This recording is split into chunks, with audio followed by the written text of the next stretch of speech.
¿Qué tal? Buenos días. La sequía en pleno invierno obliga a aplicar restricciones desde ya en las comunidades más afectadas, Cataluña y Andalucía. Los embalses están tan vacíos que las lluvias de los últimos días apenas han servido.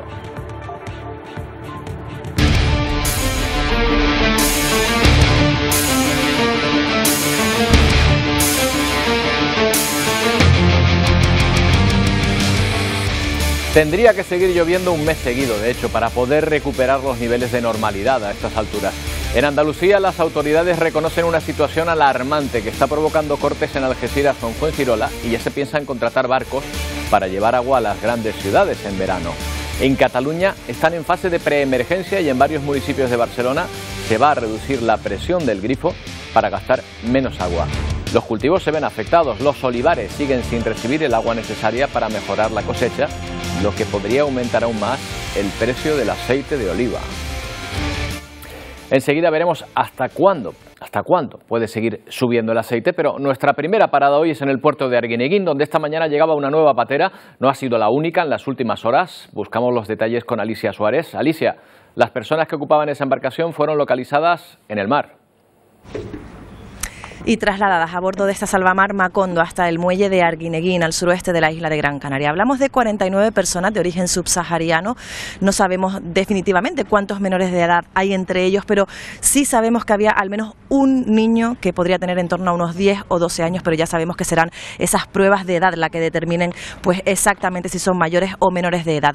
Ahora mismo están siendo atendidos. Al fondo los ven por personal de Cruz Roja, también hay presencia de personal del Servicio de Urgencias Canario. Está también instalada pues esa carpa que la Policía Nacional instala para realizar pues esos datos de filiación de las personas que llegan. Es la segunda embarcación que llega hasta el momento al archipiélago. La segunda lo hacía a la playa del Camisón en Arona a las 8:20 de la mañana. Llegaba por sus propios medios hasta esa playa. También llegaba anoche hasta este muelle de Arguineguín otras 40 personas que eran localizadas a 10 millas al sur de la isla de Gran Canaria. También fueron atendidas aquí a pie de muelle. Estamos hablando de 3 embarcaciones que han llegado en las últimas horas al archipiélago, cuando coincide además pues esa visita que está realizando en esta jornada de viernes el ministro del Interior, Fernando Grande Marlaska, a Marruecos. Allí se reúne con su homólogo marroquí para determinar, analizar y seguir indagando pues en esa cooperación entre ambos países para intentar frenar esta ruta migratoria. Ya saben, la ruta más mortífera, la del Atlántico. Es la 14ª reunión que llevan a cabo ambos dirigentes desde 2018. Muchos de esos migrantes, gracias a Alicia, tratan de llegar a Centro Europa, pero atención porque los principales países receptores, como Francia o Alemania, empiezan a poner serios obstáculos. El gobierno alemán acaba de endurecer su ley migratoria para acelerar las deportaciones. El canciller Scholz quiere repatriar de manera más rápida a los solicitantes de asilo con peticiones rechazadas. Además, pretende incrementar las competencias de los policías para evitar fugas. De esta manera, quien desee permanecer en el país de manera irregular podría ser deportado mucho más rápido que antes. La norma da poder además a la policía para allanar el domicilio de quienes intentan evitar la deportación. Estas imágenes son de Texas, donde la Guardia Nacional ha colocado concertinas para dificultar el paso de migrantes desde México. Lo hacen en medio de un conflicto entre el gobierno de ese estado y el federal. Texas impide a las patrullas fronterizas dependientes de Washington acceder a determinados tramos entre el límite de ambos países. Además, ha endurecido la ley y sigue enviando migrantes a otros estados, normalmente estados de gobierno demócrata. En nuestro país, en pleno invierno, preocupa desde ya la sequía y eso que ha nevado y llovido algo en los últimos días. Sin embargo, no es suficiente para unos embalses que están 10 puntos por debajo de la media de la última década. Así llovía hoy en Madrid, pero no es suficiente para acabar con la preocupación por la sequía. En Barcelona preparan medidas. Los municipios tendrán una limitación de agua para todos los usos de 200 litros por habitante y día. Así están los embalses, al 45% de su capacidad de media. Hay regiones con peores cifras, como Andalucía. Tenemos embalses que están en situaciones como nunca antes habíamos visto. Por tanto, pido que se extreme el uso y la racionalización del consumo del agua. En el campo de Gibraltar, por ejemplo, las fuentes ya no tienen agua. La situación de sequía pasa a ser excepcional y severa y entonces hay que tomar medidas. En 2023 la sequía fue el riesgo asegurado más grave. La sequía ha sido el riesgo que más ha repercutido en las indemnizaciones que hemos pagado desde Agroseguro. Duro golpe especialmente para el olivar, que aumenta sus primas un 50%. Nunca antes se había visto 2 campañas consecutivas sin agua en este cultivo que deja estragos en la producción. Saben bien de este problema los agricultores andaluces, que vuelven a ver peligrar la cosecha de aceituna, cuyas consecuencias pagamos literalmente además los consumidores. El aceite de oliva es probablemente el alimento que más ha subido de precio en los 2 últimos años, ¿o no? Rafael Picó Lapuente, director de Asoliva, buenos días. Sí, buenos días, Roberto, y un afectuoso saludo para todos los canarios. Efectivamente, llevamos 5 años de sequía, pero especialmente estos 2 últimos años, en el cual incluyo el actual, hemos tenido una sequía importante y como consecuencia de todo ello la producción española, que tiene una producción media de aceite de oliva de 1.500.000 toneladas, pues hemos visto algo impensable en cualquier experto que pudiera determinarlo o preverlo, de 664.000 toneladas, y eso lleva consigo pues que el encarecimiento de los costes de producción en origen, lo que es el agricultor, pues ha llegado hasta un 85%.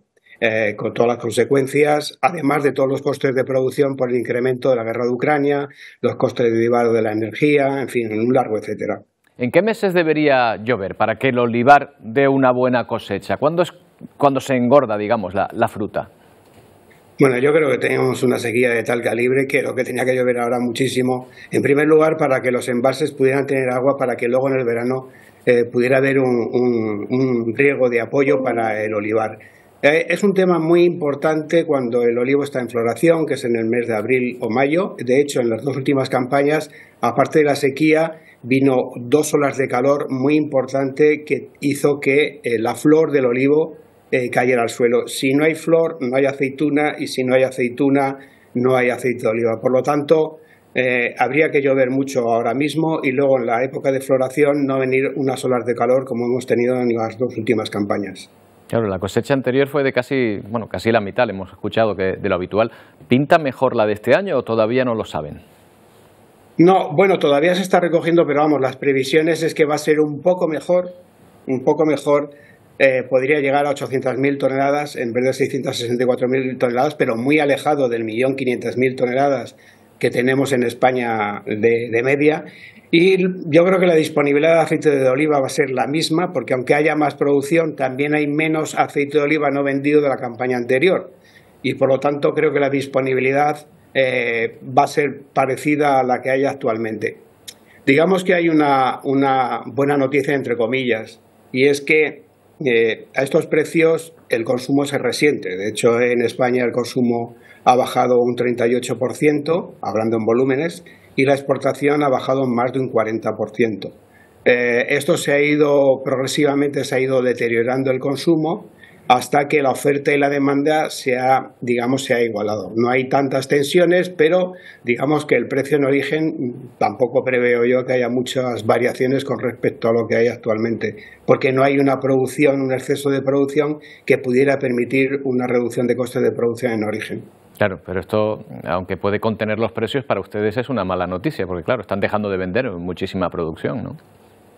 Bueno, es muy mala noticia por muchos motivos. Primero, porque la marca España en los mercados internacionales se resiente, de tal manera que las exportaciones han reducido un 42% en volumen, ¿no? Y eso, pues, perjudica, ¿por qué? Porque hay otros países productores, especialmente del norte de África, que sí tienen producción, y en la exportación a graneles, que es un mercado de precio, inmediatamente se colocan porque los importadores ven que además de España hay otros países productores que producen aceite, y en definitiva también porque aunque el aceite de oliva es el más saludable de todos, como todos sabemos y por estudios científicos que así lo acreditan, pero hay otros aceites vegetales que tienen inferior precio. Por lo tanto, hay una desviación de consumo en el mercado internacional y también en España a favor de, en el caso de España, aceite de girasol, y en el mercado internacional, pues cantidad de ellos, aceite de girasol, de coco, de canola, de aguacate, de pepita de uva, de algodón, y que el consumidor vaya hacia otros aceites vegetales siempre es una mala noticia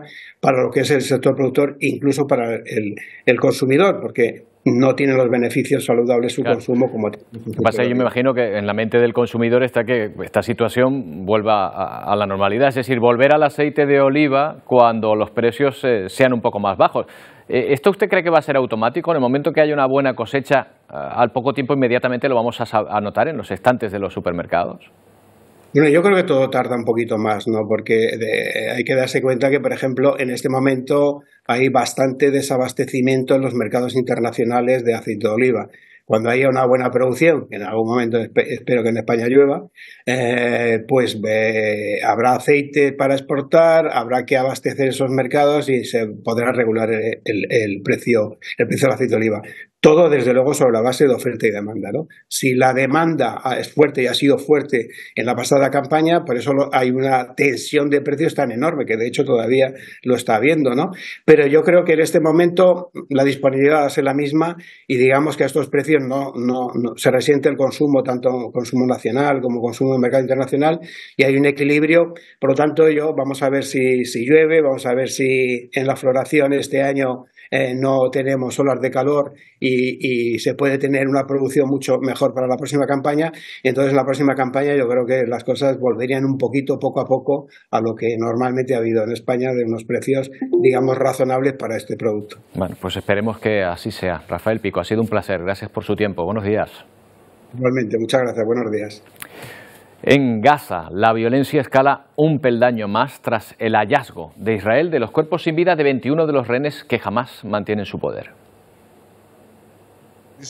Benjamín Netanyahu mantiene su discurso. El primer ministro de Israel ha confirmado a Estados Unidos su rechazo a crear un Estado palestino una vez haya terminado la guerra. Tampoco apoya darle el control a la Autoridad Nacional Palestina. Mientras tanto, el ejército hebreo sigue avanzando en el sur de la franja. Según los expertos, su meta final es llegar a Rafah, en la frontera con Egipto. A su paso por Han Yunis, los soldados dicen haber encontrado los cadáveres de 21 rehenes israelíes.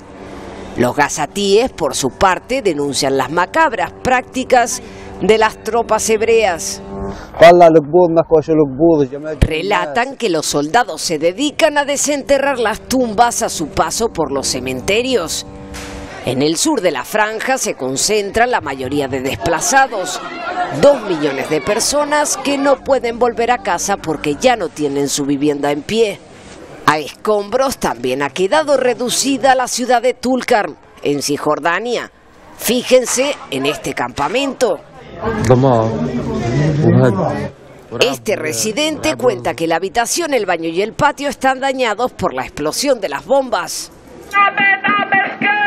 En Tel Aviv, un grupo de manifestantes ha bloqueado la carretera para exigir la liberación de los rehenes. También continúan las tensiones en el Mar Rojo. Los hutíes han reivindicado un nuevo ataque y Estados Unidos ha vuelto a responder con misiles aéreos. Y ojo, porque China ha hablado.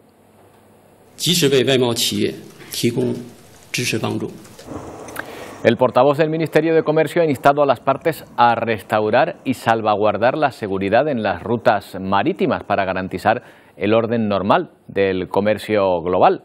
Habla a las partes, estableciendo una equidistancia por parte de un país que es uno de los principales beneficiarios del tráfico marítimo en este Mar Rojo. Estados Unidos asegura que no busca que el conflicto se extienda, pero depende de los hutíes cuándo parar. Joe Biden ha reconocido que los bombardeos por ahora no están sirviendo para detener a los rebeldes.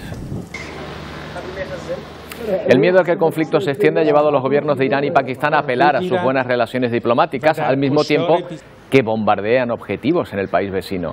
Unas relaciones de amistad bastante cuestionables, por lo que vemos. No olvidemos que el territorio fronterizo entre ambos países es árido, pero muy rico en minerales. Y atención a este anuncio de la OTAN.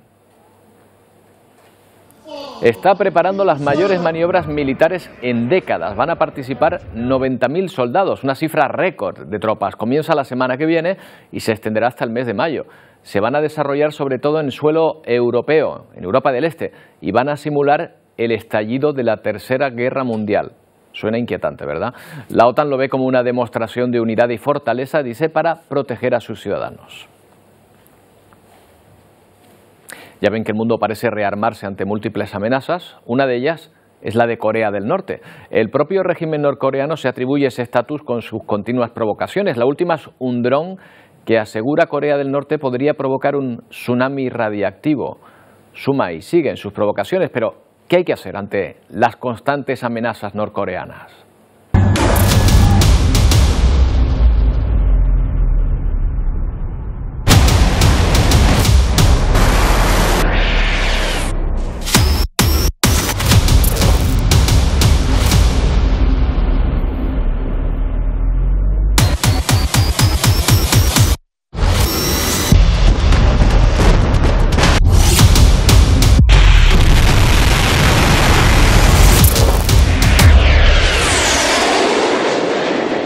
El polvorín norcoreano es además un polvorín nuclear. Es raro el mes que la dictadura de este país no lanza uno o varios misiles, provocando la reacción de sus vecinos, sobre todo Corea del Sur. Seúl muestra su fuerza a su vez con maniobras militares como las que realiza junto a Estados Unidos. Lo cierto es que en los últimos días la tensión en la península de Corea se ha intensificado. Corea del Norte retoma los ensayos nucleares submarinos en plena escalada dialéctica con Corea del Sur. Dice en un comunicado haber creado un nuevo sistema armamentístico para disuadir la evolución de acciones militares enemigas. Se refiere a la buena sintonía entre Japón, Estados Unidos y Corea del Sur, que han realizado maniobras militares conjuntas después de que cayera en el mar de Japón esta semana un misil balístico de Pyongyang, algo que no ha gustado nada a Kim Jong-un, ya que en los últimos días había aprovechado las horas bajas de la relación entre Washington y Seúl, alentado por Rusia para recrudecer su discurso.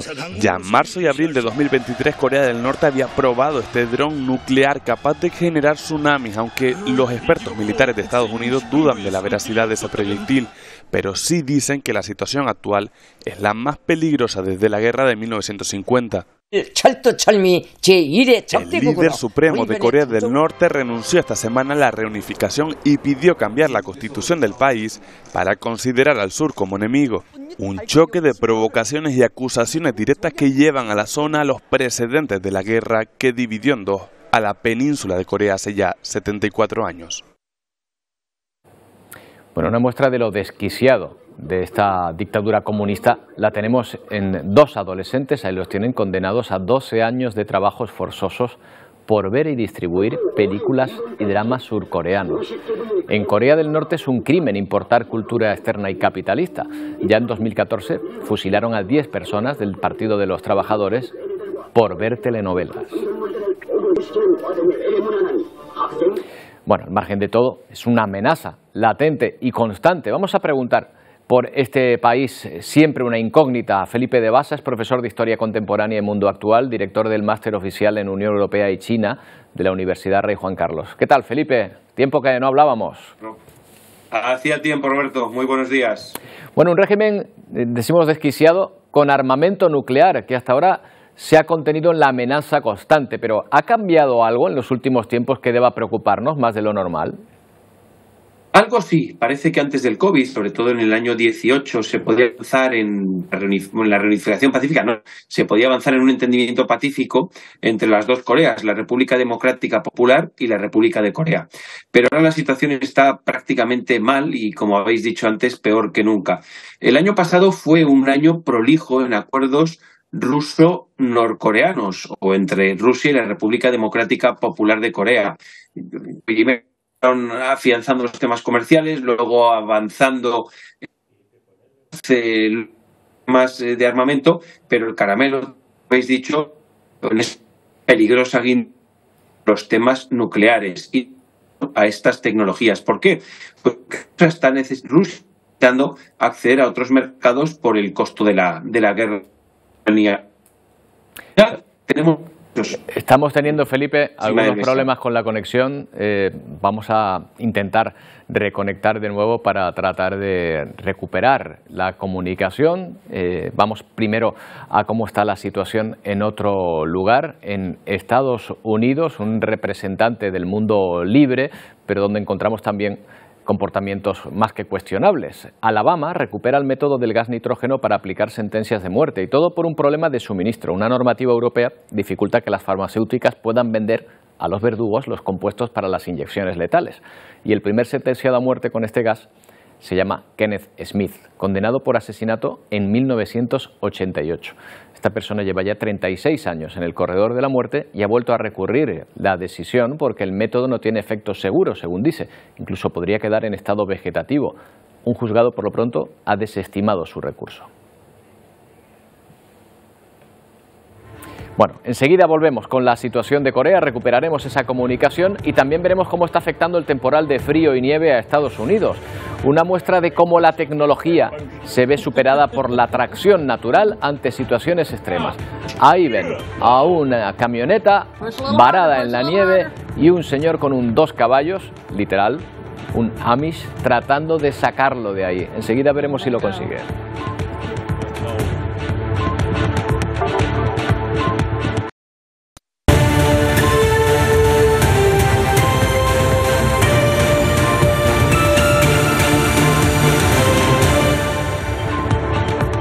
Bueno, recuperamos el contacto, a ver si es posible, con Felipe de Basa, profesor de Historia Contemporánea y Mundo Actual. Estábamos hablando del régimen norcoreano. Felipe, buenos días de nuevo. Muy buenos días. Bueno, Estábamos comentando que sí, el año pasado fue un año prolijo en acuerdos entre Rusia y Corea del Norte, que estamos en una situación peor que se ha estado nunca. Porque parece ser que en la década pasada sí que había ciertos atisbos de que se podía solucionar.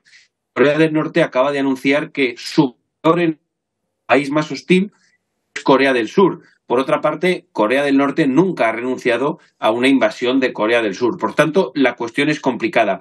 ¿Dónde entra Rusia en este escenario? Rusia necesita armas, necesita llenar sus arsenales, necesita seguir haciendo amigos para mantener la guerra con Ucrania, y en este escenario aparece Corea. ¿Y dónde aparece la voz de alarma? Corea ha suministrado armas a Rusia, ha suministrado misiles a Rusia, pero la voz de alarma está en los temas nucleares, donde ya incluso en Naciones Unidas se ha puesto la voz de alarma de que Corea del Norte pueda suministrar este tipo de tecnología a Rusia. Claro. Sabemos además que Corea del Norte sufre grandes hambrunas económicamente para la población. Es un régimen desastroso, pero claro, también es una incógnita. ¿Sabemos cuál es la situación interna ahora en este país? Bueno, es muy complicada. Esto es una dictadura familiar, es un régimen nunca visto en la historia de la humanidad. Si hacemos una analogía, hay que recordar que hace 75 años era el mismo pueblo, la misma tierra, el mismo país, y hoy, fruto de dos sistemas diferentes, tenemos a un país muy oscuro, muy opaco, y por otro lado a uno de los países más avanzados tecnológicamente del planeta. También hay que recordar que este escenario nace después de la Segunda Guerra Mundial, porque antes también hablábamos de Japón. Entonces, ¿quiénes son los amigos tradicionales de Estados Unidos en la zona? Pues obviamente Corea del Sur y Japón. Por tanto, vamos viendo cómo se configura, que lo hemos dicho en otros programas, una especie de versión 2.0 de aquella Guerra Fría, y Estados Unidos frente a Rusia. Rusia empieza a tirar de sus antiguos aliados, en este caso Corea del Norte, y el siguiente país será Irán. Eso es lo que está configurando el mundo para los próximos 4 o 5 años, salvo que aparezca en el escenario algo nuevo, haya un cambio de gobierno en Estados Unidos y automáticamente cesara esta confrontación de Rusia con Estados Unidos, incluso un hipotético fin de la guerra de Ucrania. Pero bueno, todo esto son hipótesis. Aparte de Rusia, ¿quién apoya a Corea del Norte? ¿Cuáles son sus aliados? El aliado tradicional de Corea del Norte es China, y China le permite a Corea del Norte actuar en función de los intereses del momento. China ahora está, o el presidente chino está por mantener un nivel totalmente aséptico en las relaciones internacionales. No se quiere meter, como dicen la política de la República Popular de China, no se quiere meter en cuestiones internas de terceros países y mucho menos en problemas de terceros países. Por tanto, está en ese papel un tanto ambiguo. Pero Rusia no. Rusia, el ministro Lavrov ha acelerado estas relaciones con Corea del Norte porque necesitan socios. No se nos olvide otra cosa. Rusia está vendiendo la energía que antes llegaba a Europa, ahora está yendo directamente a China, y casualmente el gas que estamos consumiendo en Europa pues viene de Estados Unidos. Claro, aparentemente lo que está ocurriendo es que Rusia estaría empujando un poco, por lo menos a mantener una tensión mayor de la habitual al régimen norcoreano, pero me imagino que a ellos tampoco les interesará traspasar ciertas líneas, ¿no? Bueno, de momento son amigos, no van a traspasar ciertas líneas. Es significativo cómo algunos países han puesto la voz de alarma en Naciones Unidas, y hay que recordar que Corea del Norte, o la República Democrática Popular de Corea, es muy activa en Naciones Unidas en concreto, y casualmente es muy activa en la Comisión de Derechos Humanos de Naciones Unidas de Nueva York. Ojo, no confundir con el comité que está en Europa. Es decir, que están permanentemente teniendo relaciones y los puentes existen, pero ahora mismo la situación en Corea del Norte es muy complicada por todo esto que hemos dicho.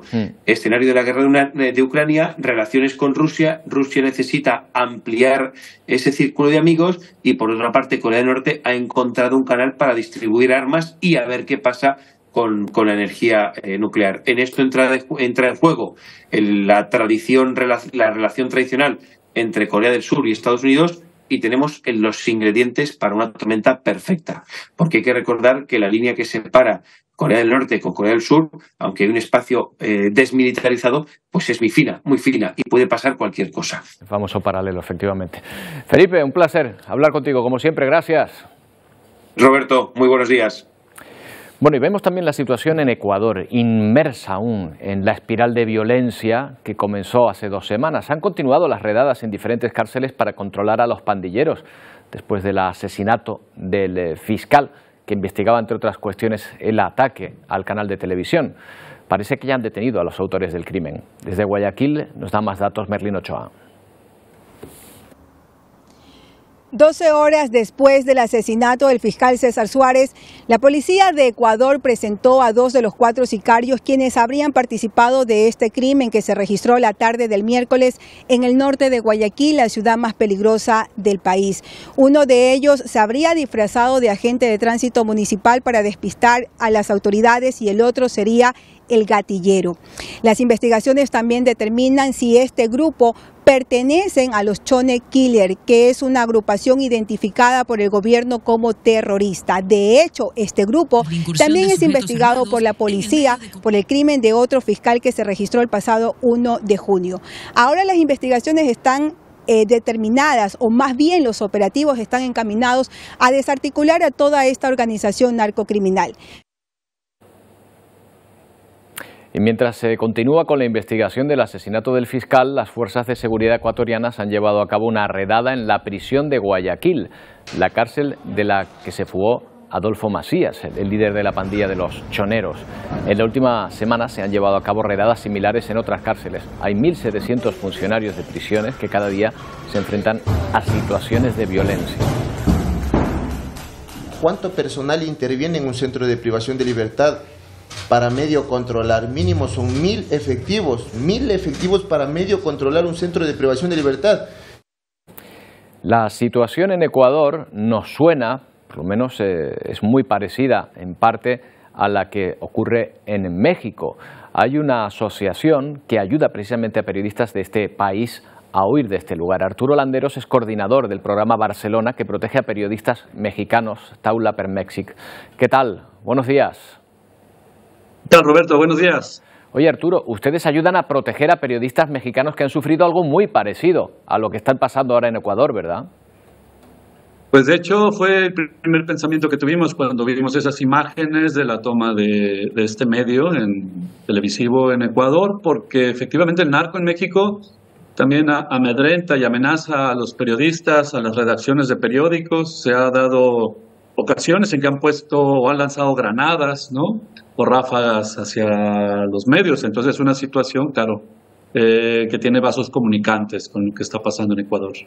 En México lo llevan sufriendo décadas. ¿No les llama la atención que un país estable haya caído tan rápido en una espiral de violencia tan enorme? Bueno, sí y no al vez, porque es cierto que estos 2 cárteles mexicanos que ahora se escuchan mucho por Sudamérica, el cártel de Sinaloa y el cártel Jalisco Nueva Generación, pues se encuentran en una competencia pues muy dura. Y según la DEA, pues se encuentran alrededor de 100 países, ¿no?, tratando de pues poder expandir sus negocios.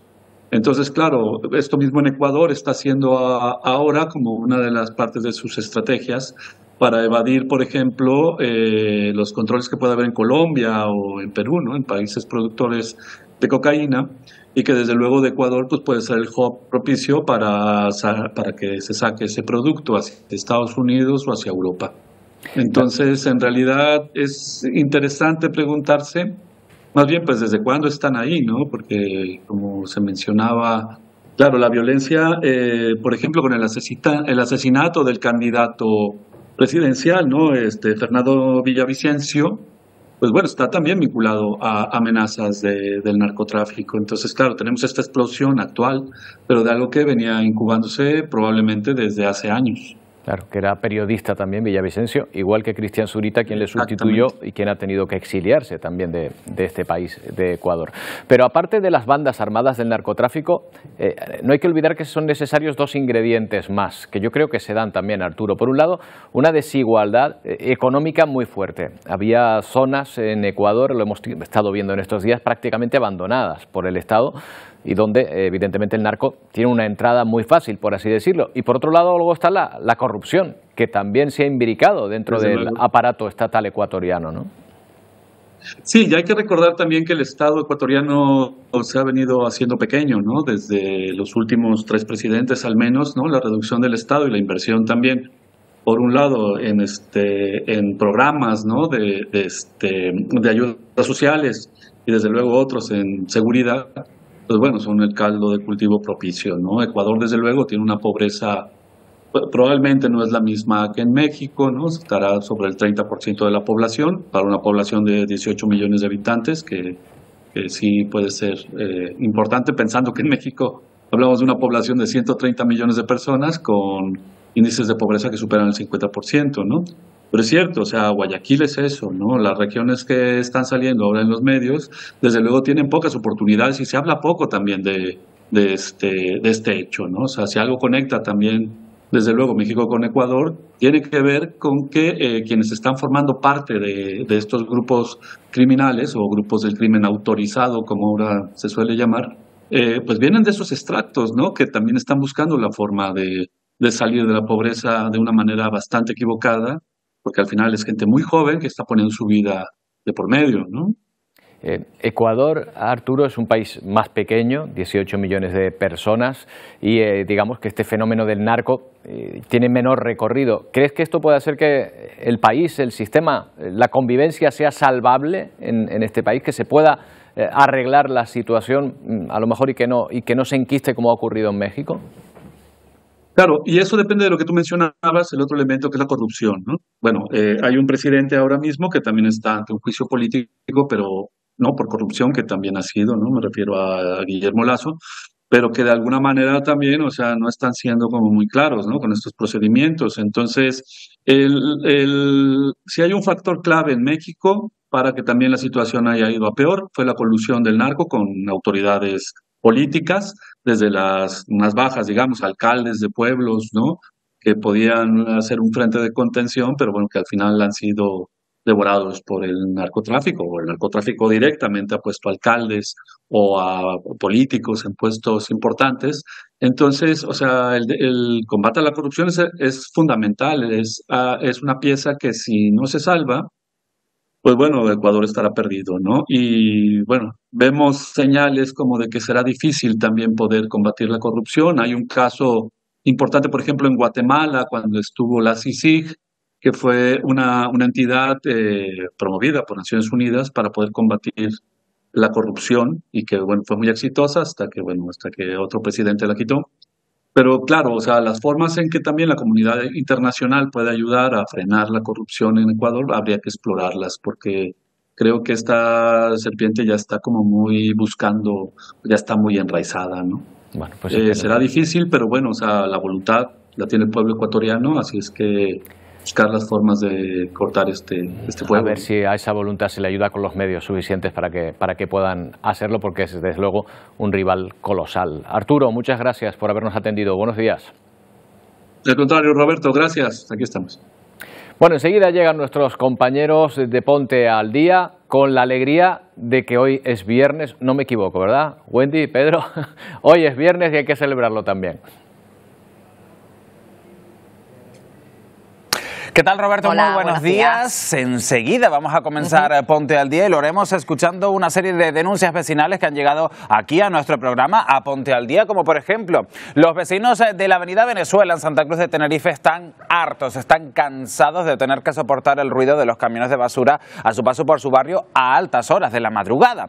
Otro de los ejemplos de esas denuncias, en este caso desde Tacoronte, también en la isla de Tenerife, allí un colectivo de vecinos está en contra de ese proyecto de ampliación del tercer carril de la autopista de Tenerife, de la autopista del norte de la isla de Tenerife. Estudiaremos todos estos casos con detalle. Además, también hoy nos alegramos de la siguiente cifra. Canarias aumenta en un 33% el número de trasplantes en el pasado año, en el 2023, y de hecho sumamos ya todo nuestro país 32 años consecutivos siendo líder en esta materia a nivel mundial. Sin duda es una noticia para alegrarnos, y para abordar toda esta realidad pondremos voz y rostro al caso de un hombre al que un trasplante de corazón le ha salvado la vida, y también les daremos detalles de los avances en este sentido.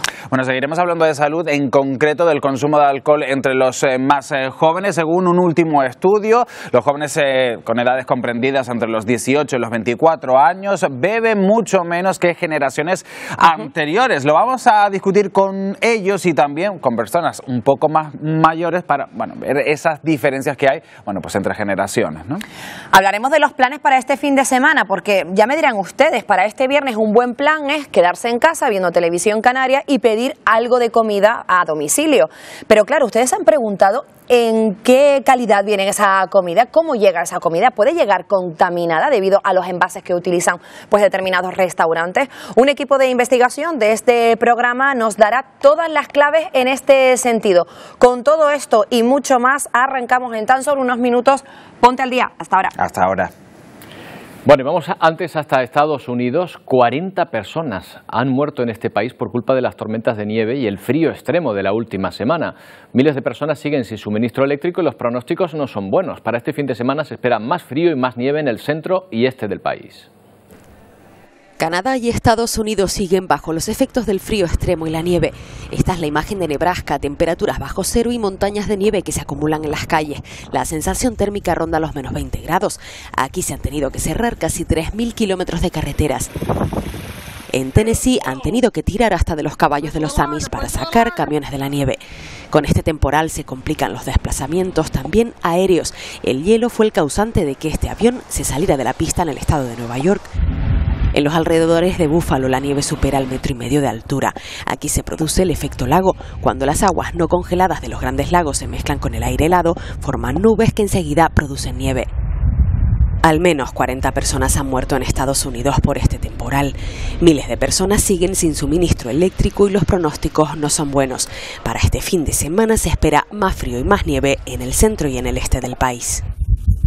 La verdad es que da frío solo de verlo, estragos por la nieve en el hemisferio norte y en el sur, Emilia, por las lluvias. Pues sí, así es. Buenas tardes, buenos días, Roberto. Hablamos de Bolivia, donde al menos hay que lamentar también la muerte de 6 personas debido a las inundaciones que han sufrido el oeste del país. Hay 2 personas más desaparecidas. Las fuertes lluvias han provocado el desbordamiento del río Piraí y esto a su vez ha hecho que el agua se trague aproximadamente unas 95 casas de las comunidades cercanas. Hay 256 familias afectadas. Los coches también, como ves, han sido arrastrados por las escorrentías, dejando atrapados a sus ocupantes en esa zona de Tipuani. Los equipos de rescate, de emergencia, se afanan para rescatar también a los dragueros que, debido a la crecida del río, se han quedado también atrapados mientras trabajaban en las balsas. Fue necesaria la intervención de los helicópteros.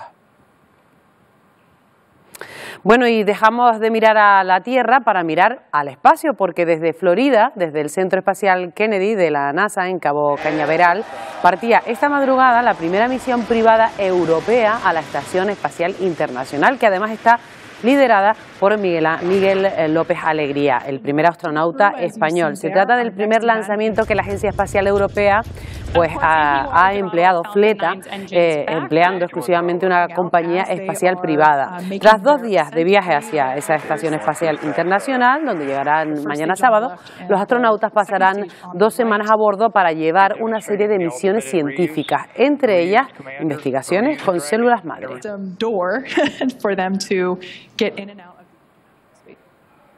Algunos animalitos. Emilia, ¿no habrá algún panda por ahí, no? Ay, Roberto, ¿cómo me conoces, eh? Así es.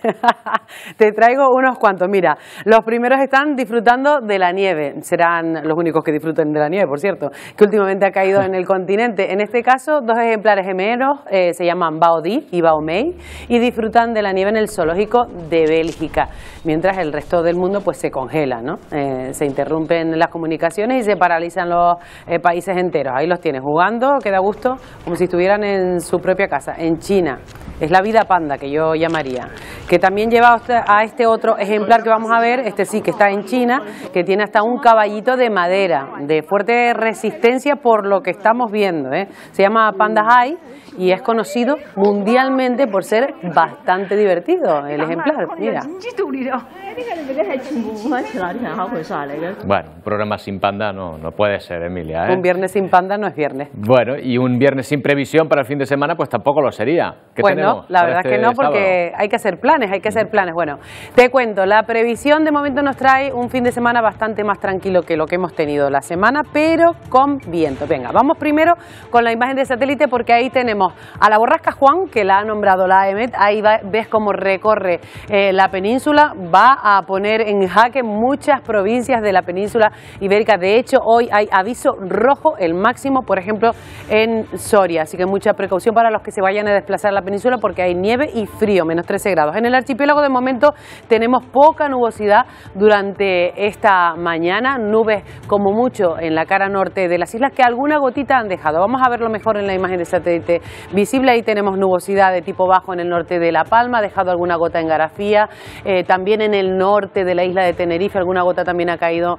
en las últimas horas en La Laguna, o en Teror, por ejemplo, en el norte de Gran Canaria, donde se han producido precipitaciones de hasta 11 litros por metro cuadrado en las últimas horas. Bueno, es lo que vamos a tener durante las próximas jornadas, nubosidad que entra por el norte y también nubes que van a ir generándose durante la jornada de hoy en puntos de interior del sureste de Tenerife y también de Gran Canaria. En el resto bastante despejado.